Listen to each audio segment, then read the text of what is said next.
The first sign wasn't fireworks. It wasn't lipstick on a collar or perfume that didn't belong. It was silence. A silence that didn't fit.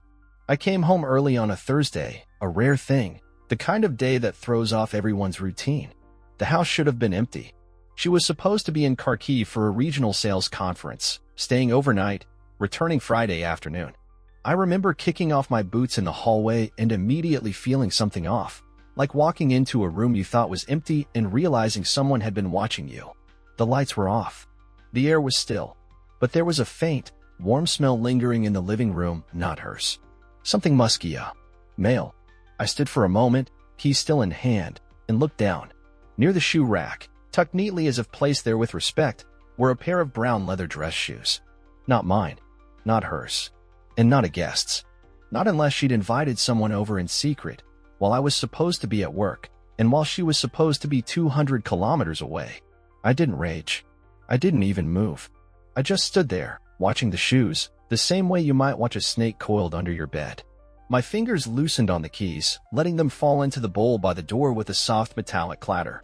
The sound echoed a little too loudly in the quiet. I walked into the kitchen next. Her favorite mug, the one with the chipped rim, and the dumb pink cat printed on it, sat in the sink. Not rinsed. Damp. Fresh tea stains. My throat clenched, not with anger, but with that kind of frozen weight you feel when you realize something irreversible has begun. She always traveled light. Always left things clean behind. Always took that damn mug with her. It was her superstition. She said hotel cups were cursed with other people's regrets. And yet there it was, sitting in the sink like it had been abandoned mid-sip.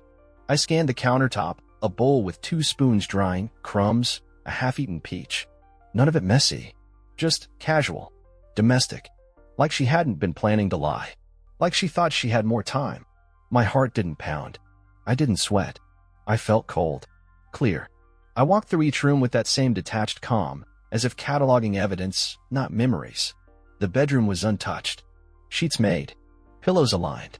But the bathroom, the trash bin wasn't empty. There was a used condom wrapper, folded paper towel inside it. 2 toothbrushes slightly damp. I noticed a faint pink scratch on the edge of the sink, a smear that hadn't been cleaned properly. Lipstick? Nail polish? I don't know. But she never wore that color. I returned to the hallway. Looked at the shoes again. I leaned down. They were size 44. Polished, new soles. Expensive. Classy. Not the type of thing a friend just forgets to mention. My breath was steady. I wasn't going to scream. I wasn't even going to call her. I sat in the living room and waited. The clock moved slowly. Hours passed. By the time I heard the key turn in the lock, it was past 11 p.m. She stepped in, heels in one hand, her hair slightly undone, eyes wide in surprise. "You're home?" she asked, trying to smile. "Traffic," I said. "Long day." She nodded, glanced behind her as she kicked off her shoes, like she wasn't sure if she'd locked the door properly. Then I noticed it. The strap of her bra was twisted under her blouse. Subtle. Just barely wrong. Her blouse buttoned up unevenly, one too high. Her lipstick wiped off, but the edges of her mouth still bore faint color, like someone had been too hurried. Or too rough. Her neck had a faint red line that disappeared under her collar. And then, on her left shoulder, a thin, raw scratch. Angry. Fresh. "Are you okay?" I asked, my voice calm, level. She blinked. "Yeah, just tired." "That mark on your shoulder." She hesitated. "Oh, I scratched myself in the hotel shower. The water pressure was terrible." I nodded, slowly. No response. No expression. Just let the silence drag out between us. She stood there for a second too long, then excused herself to the bedroom. I didn't follow. I sat there in the same spot, watching the hallway where she'd vanished.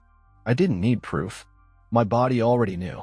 And oddly, I didn't feel betrayal in the way movies teach you to expect it. I felt a shift. Something had broken cleanly. A string had snapped, and the noise it made was silence. Cold, beautiful silence. She came back 10 minutes later, makeup cleaned off, in pajamas, trying to smile like nothing had changed. She leaned down to kiss me. I let her. And as she walked past to go brush her teeth, I picked up my phone and looked at the camera feed. I'd set up one in the hallway 3 months ago and never told her. She never noticed it tucked behind the plant shelf. The feed showed her arriving earlier that day, around 3:14 p.m. Not alone. A tall man behind her. dressed well, carrying a small duffel bag. They kissed in the hallway. Not a peck. A kiss that doesn't belong to someone who's just a friend.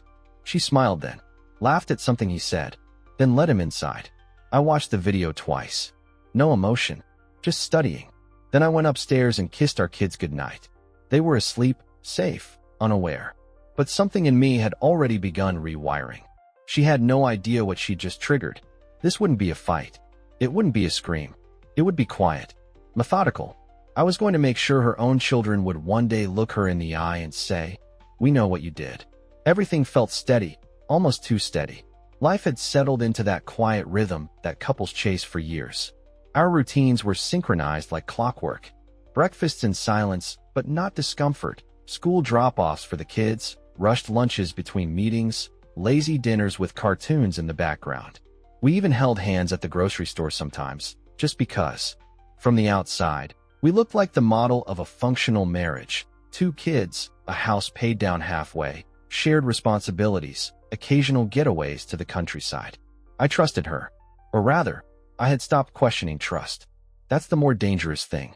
The first crack didn't scream, it whispered. It started when she began staying out late.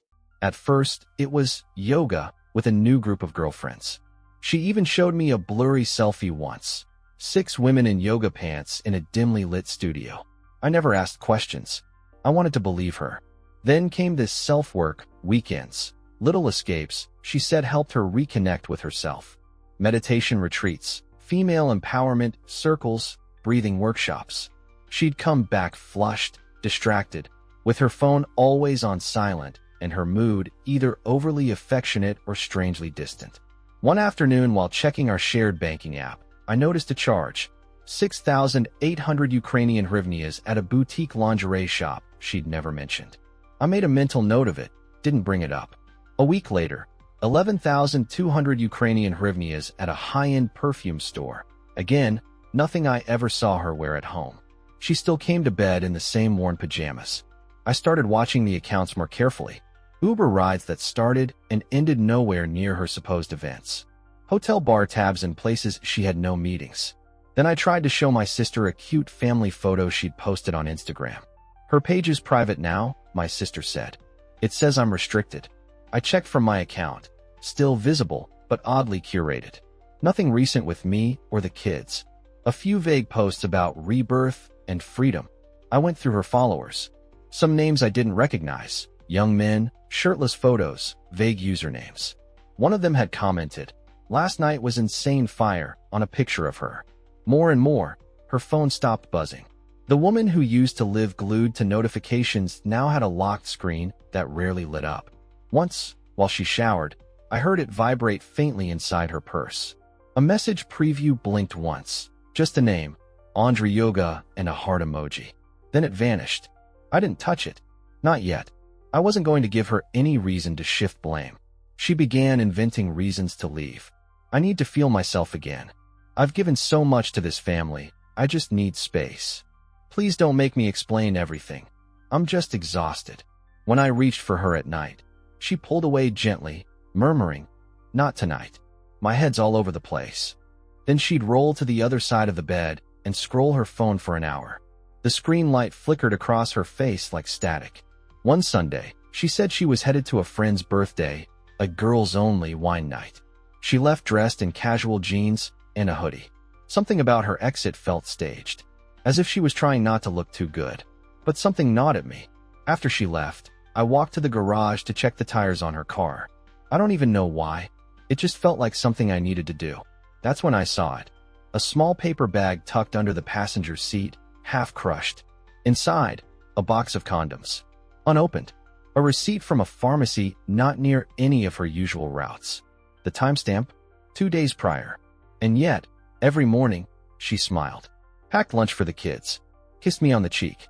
She laughed at sitcoms during dinner. Sometimes even cuddled close during movies. She played the role so well I almost doubted my own observations. Almost. But the pattern was there. The signs weren't accidents. They weren't misunderstandings. They were camouflage, designed to blur the edges of a betrayal in motion. So I began my own routine. I didn't confront. I didn't accuse. I just observed. I saved bank statements. logged login times, took photos of receipts, backed up everything from our shared cloud. I started talking to the kids differently, teaching them about truth and loyalty without ever using those words. I was planting seeds, because what was coming wouldn't be loud. It wouldn't be violent. It would be surgical. She thought she was being clever, that her world was airtight, that she could float between personas without consequence. But I had already stepped outside the illusion, and I was watching her every move, without blinking. It happened on a rainy Wednesday, the kind of day that makes the city feel slower, heavier. She said she was going to the spa, a full-body detox, aromatherapy, silence and peace, just a few hours to reset, she texted. I replied with a thumbs up. No suspicion, no pressure, just support. She sent a selfie from the car barefaced, hair pulled back in a tight bun, wearing that oversized hoodie she always used when she wanted to look low maintenance. It would have fooled me, too, a few months ago. But something didn't sit right. Something about the angle of the photo, the perfect lighting, the fact that her car's headrest wasn't visible. So I did what I never thought I'd do. I opened the GPS tracking app tied to our kid's safety plan. The one she forgot was still synced to her number. The location didn't show any spot. It pinged her on the outskirts of the city, parked behind a small, rundown motel near the industrial zone. I stared at the map for a long time, not even breathing, watching the little red dot pulse like a heartbeat. I waited 10 minutes. The dot didn't move. I zoomed in, cross-referenced it with Google Street View. There was no mistake. She wasn't detoxing anything except maybe guilt. I didn't call. I didn't rush over. I took a screenshot, saved it, and calmly went back to work. I answered emails, had lunch, picked up the kids from school, smiled when they showed me their drawings. I was already somewhere else in my head, deep underwater, moving without sound. That evening, she came home looking refreshed. Her cheeks flushed, eyes wide, carrying a new organic tea she said she picked up at the spa shop. She talked about her masseuse, how he had magic hands. I nodded along, but I noticed her earrings were different from what she left in. Gold hoops. She'd worn silver studs this morning. Subtle detail. Not something she'd think I'd clock. But I did. Later, while I was washing the dishes, I heard her phone buzz softly in the living room.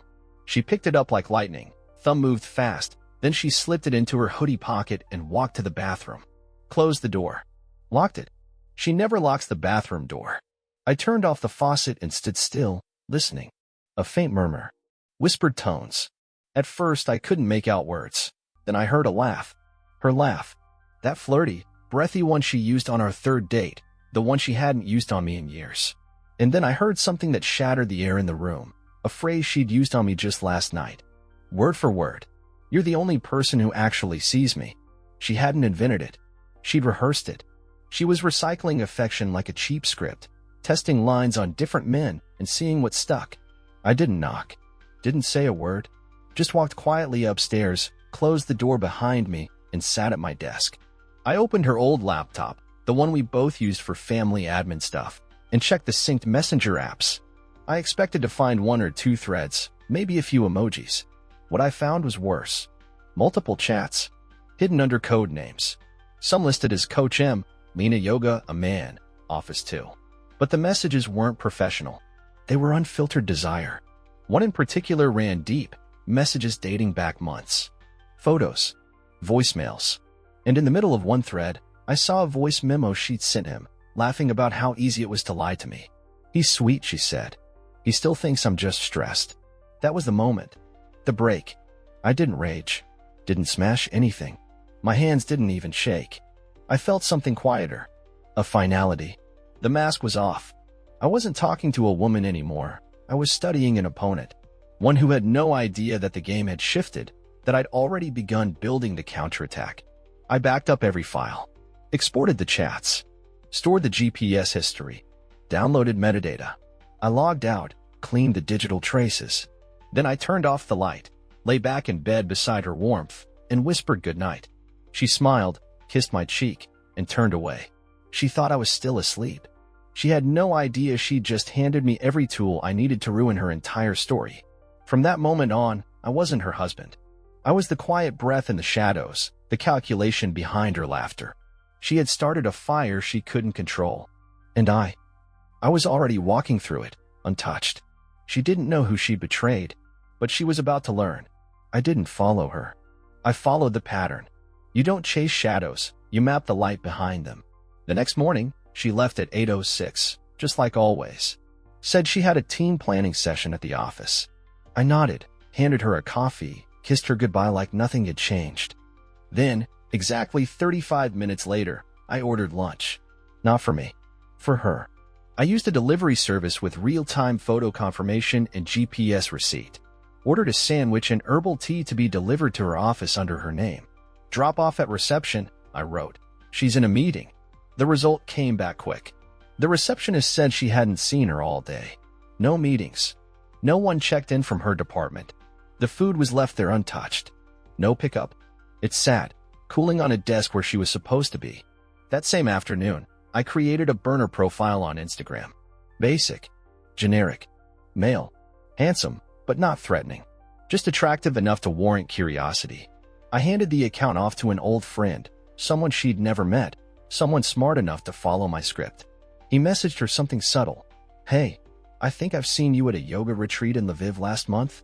You looked familiar. She responded. 3 hours later. Friendly. Flattered. Denied being in Lviv, but kept the conversation going. Then she liked his photo. Then sent one of her own, nothing explicit.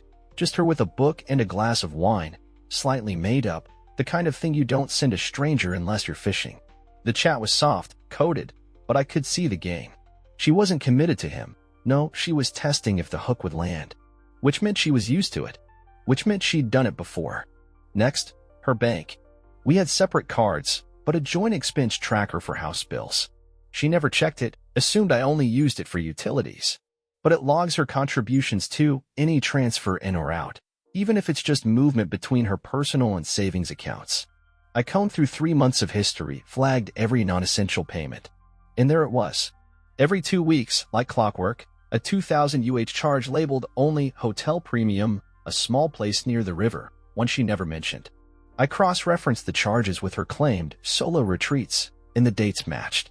Every time she said she needed space, she was really booking that room. Not once, not twice, 6 times. Same day of the week, same transaction amount, same lie. But I didn't go there. I didn't storm the hotel or show up like some jealous fool. I needed more. Needed him. So I focused on her friend Lena, the one she always said she did yoga with. Always out with her. Always covering for her. Lena had posted a group photo 2 weeks back. For women, wine glasses, blurred bar behind them. But behind one of them, near the edge of the mirror, was a man's silhouette. Barely visible. Beard, leather jacket, watch hand raised in a toast. I downloaded the image, zoomed in, enhanced it. Posted it anonymously to a local forum for gossip. Anyone know who this guy is? I asked. Within 2 hours, someone replied. Looks like Andre K. Runs private coaching sessions, used to teach at our gym. I found him on Facebook. His profile was clean. Too clean. But I wasn't looking for what he posted. I was watching his likes, comments, patterns. He interacted with Lena often. Inside jokes. Fire emojis on her stories. But here's what gave it away. He tagged himself in Hotel Premium 3 months ago. Just once. Then deleted the tag. But it was still cached in Google's preview. He'd been there. She'd been there. Same dates. Same pattern. Lena was the decoy. The shield. The one who told her husband she was out with the girls, while Andre waited in room 217. I started setting traps. Subtle things. I asked her casually about Lena one morning. She doing okay? I heard she had a rough night at some hotel party. Her eyes twitched. What hotel? She asked too quickly. I shrugged. Don't remember. Someone mentioned it in passing. She nodded, lips tight. Later that night, she messaged someone while facing away from me. I didn't see the screen, but her breathing changed. That's when I reset her cloud password using the recovery phone she'd forgotten was linked to mine. I synced her gallery and saw the photo she never meant for me to see. Her, sitting on a hotel bed, legs crossed, champagne in hand. Andre beside her, shirtless. His hand on her thigh. She smiled like someone who'd never known consequences. Still, I said nothing. The next day, I watched her leave again for a book club. I didn't stop her. Just noted the time, checked the GPS, saved the new location. This time it was an apartment complex on the edge of town. Different venue, same lie. I wasn't gathering evidence to confront her. I was building something else, something slower, sharper. I was mapping her dishonesty with the precision of a surgeon. Every lie cataloged. Every alibi disproved. Every whisper traced back to its source. She thought she was ahead. Thought she was smarter. She had no idea the hunter was already inside her walls. I invited her to dinner. A simple place, not too fancy, but cozy, her favorite. She was surprised, even a little excited. She texted, "It's been so long since we went out."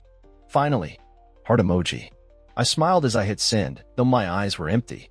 I booked the table for 6:30 p.m., earlier than usual, deliberately, to catch her before she had time to switch masks, to slip from the world she lies in into the one she fakes for me. I arrived 10 minutes early. Checked everything. The waiter brought the menus. On the wall was a large screen, used sometimes for ambience or private slideshows. I handed the waiter a flash drive and told him, "Play this." No sound. Just let it loop. He didn't ask. Said sure. Smiled politely. She arrived a minute later. Smiling. That soft dress. Her eyes warm, warmer than they ever were at home. She sat across from me, placing her phone on the table, screen down, of course. First thing she said, "I missed this. Missed us." I listened, nodded, let her talk. Gave her time to feel safe. Then I took a sip of wine and looked her dead in the eye. "Look," I said, and pointed at the screen. She turned and froze. At first, she didn't understand.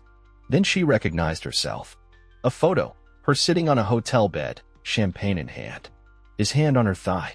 The next frame, her walking out of the room, embracing him. Then a kiss. Another shot, them holding hands in the lobby, faces clearly visible. Time and date stamped. No ambiguity. Her hand clenched. She looked away, then back. A beat of silence. Then, "It's not what you think." I stayed quiet. We were just talking. It was after a stressful day. I was overwhelmed. The photos rolled on. Her laughing. Her straddling him. Her handing him a key. "It was a mistake," she said. Faster now. "I didn't mean to. I got lost. You were always so distant lately. Did you even see me?" Her voice cracked with fake emotion. I could see her reaching, throwing lines like life buoys, hoping one would catch. I placed my wine glass down, pulled something from my pocket. Her wedding ring. I set it on the table between us. She stared at it like it might explode. "I only did it once," she whispered. I was scared. "I didn't know how to tell you." I leaned forward slightly, calm. No rage. "You know what killed me?" I asked. "Not the act. Not the cheating. But how easily you kept living afterward. How casually you kissed our kids after leaving that hotel. How you looked me in the eye and didn't even flinch." She tried to speak, but I stopped her with a look. "You thought I was weak. That I wouldn't notice. That your new self deserved more. But you never realized how well I studied you while you were learning how to lie." Silence. She sat there, lips parted, like waiting for a punch that never came. But I didn't yell. I didn't throw a scene. I reached into my coat, pulled out an envelope, screenshots, bank receipts, chat logs. Laid it gently beside the ring. "This isn't a conversation. This is closure." She glanced at the documents, then back at me. Her face shifted from desperation to disgust. "You planned all this. Everything." I smiled. "Of course. You made me a spectator. I just learned how to become the director." And she finally shut up. No tears. No speech. Just silence. The sound of her world crumbling in slow motion. I stood. The only thing you get to keep is the memory of how easily you lost everything, without even realizing what you had. And I walked away, without looking back. She didn't collapse right away. No one does, not when they realize everything's gone. 2 days after that dinner, silence. No texts. No calls. Then she showed up at the house, unannounced, with eyes that no longer pretended. This time, there were no tears. Just venom. A predator backed into a corner. She started with defense, obviously. "You had no right to go through my phone. That was my private life." I stared at her without blinking. "You always controlled everything," she snapped. "Always had to know where I was, who I was with, when I was coming back. That's not love, that's obsession." Her voice rose, then fell into that poisonous softness she used when trying to twist the knife. "You made me feel invisible. That's why I looked elsewhere. At least someone saw me. You just saw a cook, a mom, a body." I stayed silent. Seeing no crack, she shifted. Softer, almost teary. I was scared, confused. We were drifting. I didn't mean to hurt you. You know I've always loved you. I smiled, no warmth. Love me enough to lie to my face every day? She reached out, tried to touch my hand. I made a mistake. We could fix this. We have kids. A family. I stepped back half a foot. Families aren't built on lies. And they don't fall apart from boredom, only betrayal. She flinched like I'd struck her. Then the mask broke. Real anger now. You think you're perfect? You're just a robot. Boring. Predictable. You suffocated me. You made me miserable. I looked straight into her eyes and replied, cold and steady, I gave you everything. And you threw it away for a cheap thrill. Don't dress it up as ideology. She spiraled then. Victim. Accuser. Screaming, then sobbing, then silent. Every word from her lost its weight. I watched her like a surgeon watches a failed organ. No connection. Just detachment. She yelled, and what about the kids? You're destroying their home over one mistake. I raised an eyebrow. It wasn't a mistake. It was a choice. Repeated. Deliberate. Shameless. That was the moment she finally understood. I wasn't afraid. I wasn't fighting. I wasn't saving her. I was done. She lost control. And she knew it. Revenge isn't fire. It's frost. Not a scream, a scalpel. I started with the legal side. Sat down with a notary and moved all our shared assets that were legally mine into a protected account and private ownership. She'd never cared about finances, thought it was my thing. That ignorance cost her everything. Her access to our joint bank account? Gone. Her credit card? Deactivated. She carried it in her wallet, unaware it was already empty. I rerouted my salary to a new private account. Then I built the dossier. Screenshots, call logs, location data, messages, hotel receipts. I printed them, tagged them, created a timeline. I added her lies for contrast. Every excuse matched against the truth. I labeled the folder, the truth. I handed it to her father. We met for coffee. No anger. No drama. Just one sentence. You need to know who she's become. He read in silence. On the last page, I listed every birthday she skipped, every lie she told about work. He closed the folder and said, I'm sorry you had to see her fall like this. Then I went to her friend Oksana, the only one with a conscience. Gave her a flash drive. Told her, you were part of this. You should know what you were defending. 2 days later, Oksana deleted every shared photo with her. Sent me one message, I won't lie for her again. I filed for divorce quietly. Through the online portal. She found out through an automated email. I didn't answer her calls. When she came home, her keys didn't work. The locks had been changed. Her belongings were packed in boxes, labeled, sorted. On top of it all, a letter. You're a guest in my life now. Your access has expired. The car she used? Reclaimed. She used it for the kids, but it was under my name. It was gone, already registered to my brother. She was left with nothing but the bus stop. For the children, I created a folder to be opened when they were older. Everything documented. No emotion.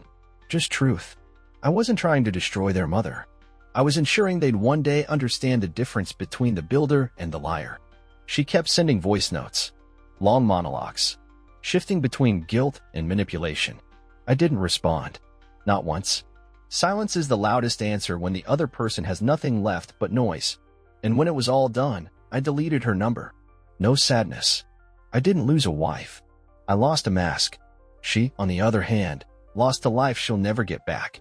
It was her idea to attend the reunion. 10 years since university.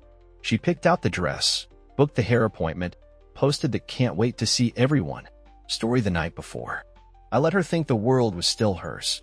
Let her believe she could float through it untouched, admired, envied, desired. She didn't know the guest list had changed.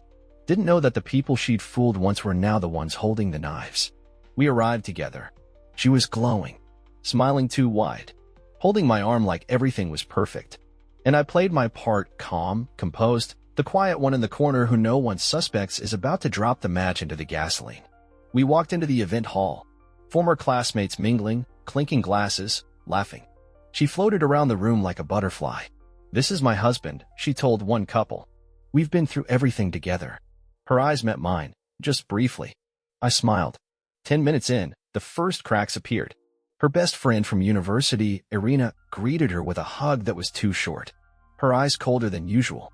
Saw your name on that list, she said. Didn't think you'd have the nerve to show up. My wife laughed it off. You know me, always dramatic. But her eyes twitched. Just for a second. Then more greetings. But they weren't the same. Some people avoided her. Some looked through her. Others nodded with polite tension and walked away. She leaned toward me. Whispered, "What's going on?" I shrugged. Maybe they're just surprised to see us. Then the slideshow began. One of the organizers had put together a photo-reel memories from campus, parties, trips, weddings. It was warm, nostalgic. She relaxed, laughed at the old photos, even commented on how young we looked back then. And then, without warning, the photos changed. A black screen, then a title, The Cost of Betrayal. And then came the images. Her in the hotel, with him. The timestamp clear. The bed, the wine, the kiss. One after another. Her text appeared in elegant white font over the photos. He's clueless. It's just so boring at home. I feel alive again with you. She froze. The room fell into silence. I didn't move, just stood beside her. Her breathing changed. Her face turned pale. The people who had once admired her turned slowly, looking directly at her now. No longer classmates. No longer friends. Witnesses. Someone whispered, "Is that really her?" Another, more audibly, "Wow, she did that to him." She turned to me, eyes wild. "You did this." I looked at her flat, cold. "I just told the truth. The rest was already yours." She spun around, tried to speak, tried to pull something together. "It's fake. It's taken out of context." Her voice cracked. This is character assassination." Irina stepped forward. "So you're saying the texts you sent to my husband were fake too?" Her mouth opened, then closed.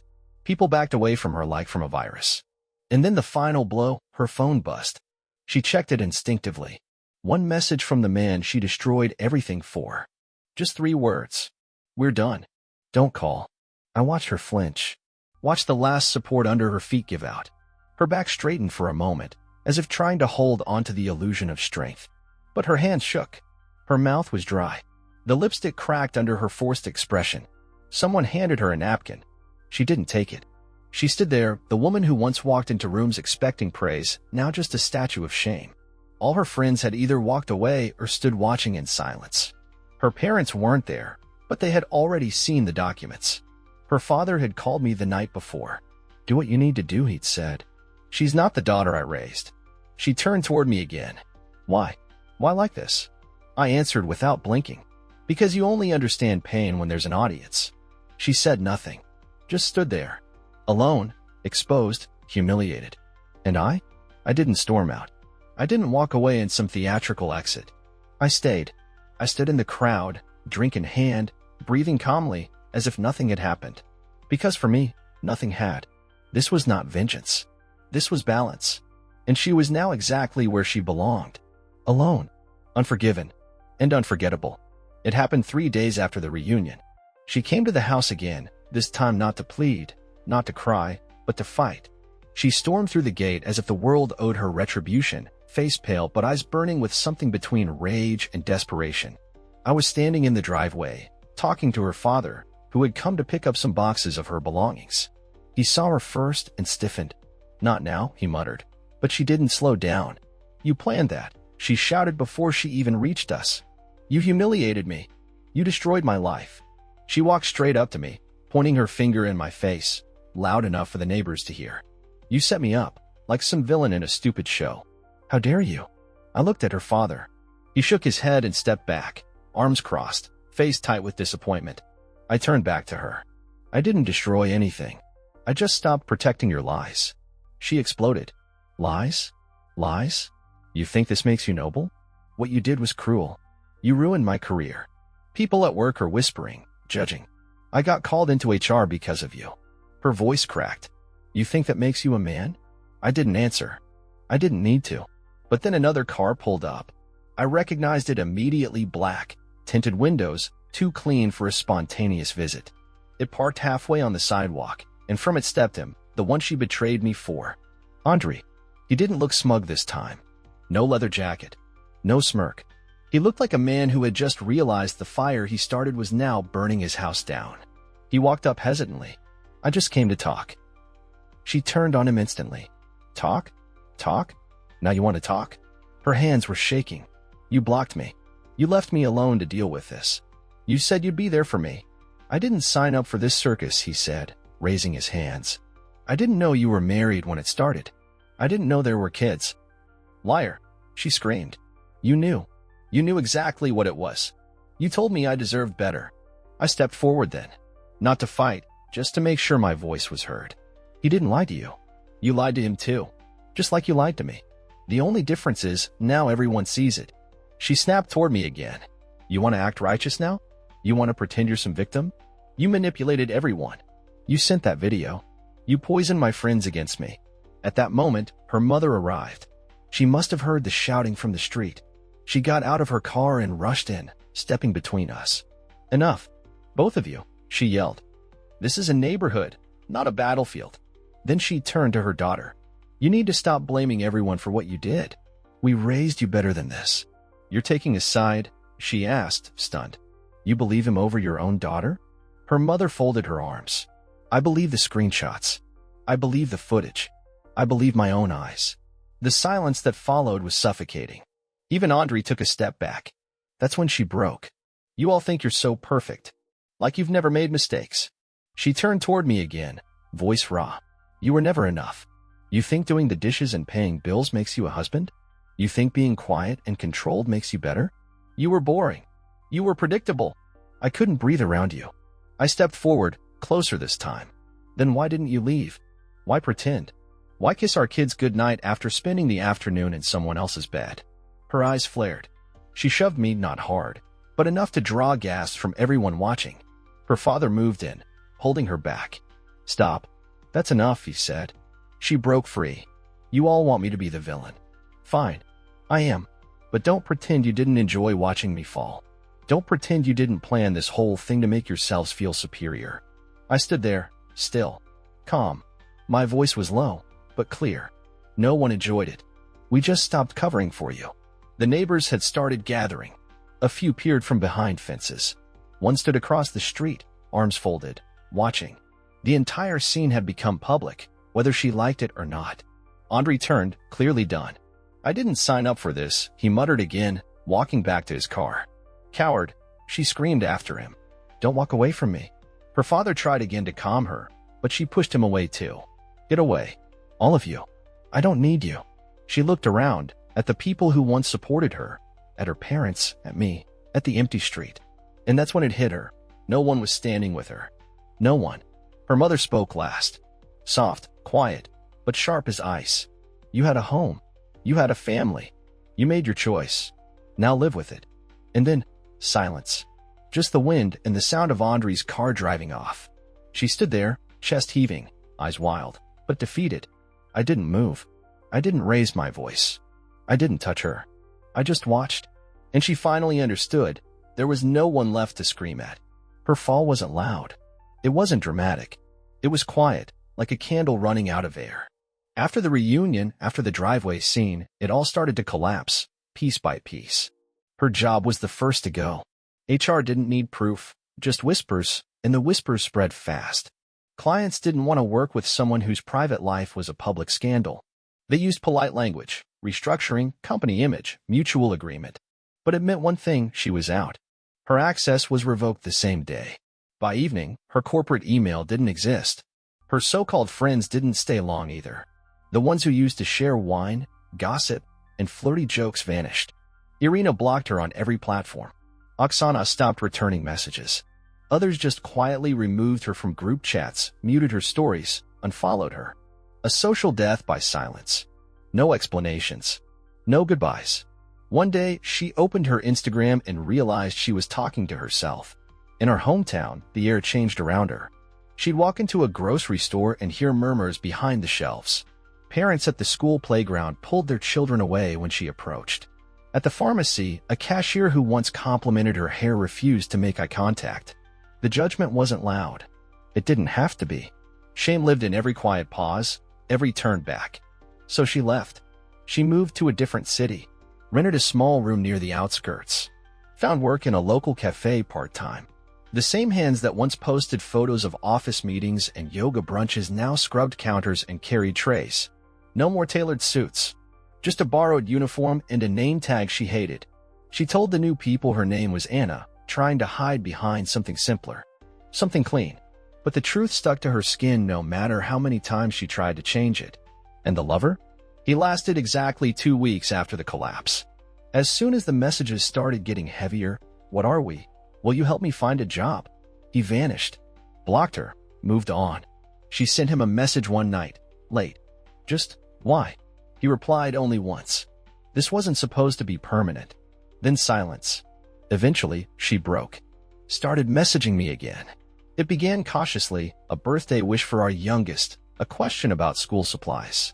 Then, more often, a link to an old song we once loved, a photo of a memory. And finally, "I still love you." I read it, let it sit for a moment, then replied, "That's strange, because I can't seem to remember your name." She didn't answer for days. Then she called. 3 missed calls. On the 4th, I picked up. She didn't speak right away. I could hear her breathing, shallow, scared. Then the voice.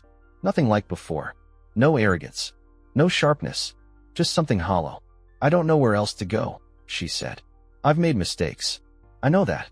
But you were always good. Better than me. Please." I listened. Silent. I lost everything. "I know I don't deserve anything from you. But just talk to me. Even if it's just once more. I don't want to disappear completely from your life." She came a week later. Showed up at the house, soaking wet. No makeup, holding a plastic bag with something for the kids. Her eyes were red. She didn't knock like she used to. She knocked like a stranger. I opened the door. She looked up, tried to smile. Failed. "I just wanted to see you. In person." She tried to speak, but her voice broke. Tears fell fast. Her knees buckled. I didn't move. She dropped the bag on the porch and gripped the railing like she might collapse. "I'm sorry. I'm sorry for everything. I was blind. I was stupid. I ruined us. Please, please don't hate me." I looked at her. Not with anger. Not even sadness. Just distance. She was no longer the woman I knew. No longer the wife I once loved. Just a story with a bitter ending. "You taught me something," I said calmly. "That the worst part of betrayal isn't the act itself. It's realizing the person you'd protect with your life would sell yours for a moment of ego." She shook her head, crying harder. I didn't know what I was doing. "No," I said. "You knew exactly. You just didn't think you'd ever have to pay for it." She looked up again, begging, eyes swollen, hair clinging to her face. "What would you do," she whispered, "if you were in my place?" I took a breath, looked her in the eyes one last time, and I said, "I'd disappear.